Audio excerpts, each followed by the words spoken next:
श्री हरि के चरणों में नमन। स्वागत है आपका अपने चैनल श्री ग्रंथ ज्ञान पर। आज हम माघ मास महात्मा अध्याय 21 का श्रवण करेंगे। लोमस जी कहने लगे कि पूर्व काल में अवंत देश में वीरसेन नाम का राजा था। उसने नर्मदा के किनारे राजसूय यज्ञ किया और अश्वमेध यज्ञ भी किए, जिनके खंभे सोने के बनाए गए। ब्राह्मणों को अन्न का बहुत सारा दान दिया और बहुत सी गाय, सुंदर वस्त्र और सोने के आभूषण दान में दिए।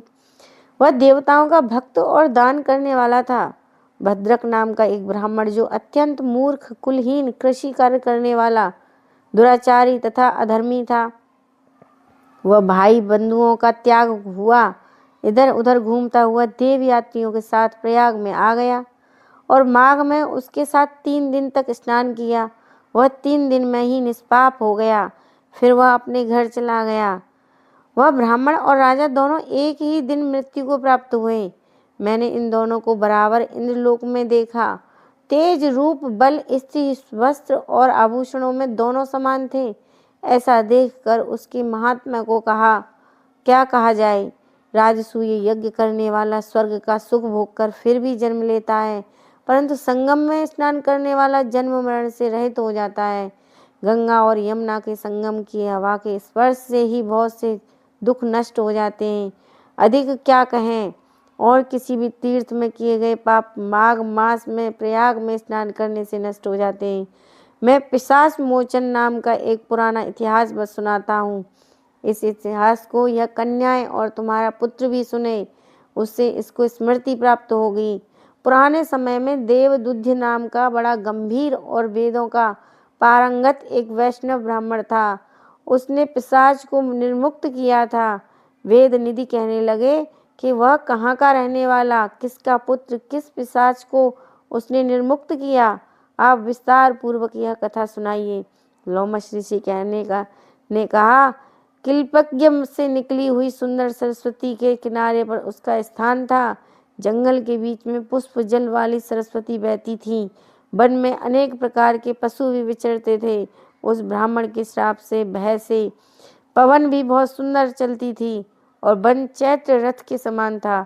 उस जगह धर्मात्मा देवदुध रहता था। उसके पिता का नाम सुमित्र था और वह लक्ष्मी के वरदान से उत्पन्न हुआ था। वह सदैव आत्मा को स्थिर रखता, गर्मी में अपने नेत्र सूर्य की तरफ रखता, वर्षा में खुली जगह पर तपस्या करता, हेमंत ऋतु में सारस्वत सरोवर में बैठता और त्रिकाल संध्या करता। जितेंद्रिय और सत्यवादी भी था। अपने आप गिरे हुए फल और पत्तियों का भोजन करता था। उसका शरीर सूख कर हड्डियां मात्र रह गई थी। इस प्रकार उसको तप करते हुए वहां पर 1000 वर्ष बीत गए। तप के प्रभाव से उसका शरीर अग्नि के समान प्रज्वलित था। विष्णु की प्रसन्नता से ही वह सब कर्म करता।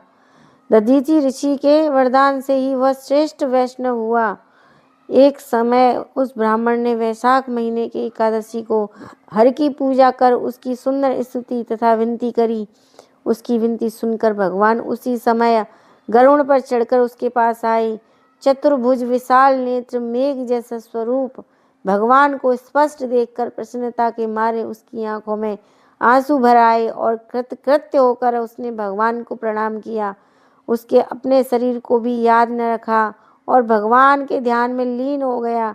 तब भगवान ने कहा कि हे देवदुद्ध, मैं जानता हूँ कि तुम मेरे परम भक्त हो। मैं तुमसे अति प्रसन्न हूँ, तुम वर मांगो। इस प्रकार भगवान के वचन सुनकर प्रेम के मारे लड़खड़ाती हुई वाणी में कहने लगा कि हे देवाधिदेव, अपनी माया से शरीर धारण करने वाले, आपका दर्शन देवताओं को भी दुर्लभ है। अब आपका दर्शन भी हो गया, मुझको और क्या चाहिए। मैं सदैव आपकी भक्ति में लगा रहूं। भगवान उसके वचन सुनकर कहने लगे कि ऐसा ही होगा। तुम्हारे तप में कोई बाधा नहीं पड़ेगी। जो मनुष्य तुम्हारे कहे गए स्तोत्र को पढ़ेगा, उसकी मुझ में अचल भक्ति होगी। उसके धर्म कार्य सांगोपांग होंगे और उसकी ज्ञान में परम निष्ठा होगी। इससे आगे की कथा का श्रवण करेंगे हम माघ मास महात्मा अध्याय 22 में। तब तक के लिए हरे कृष्ण।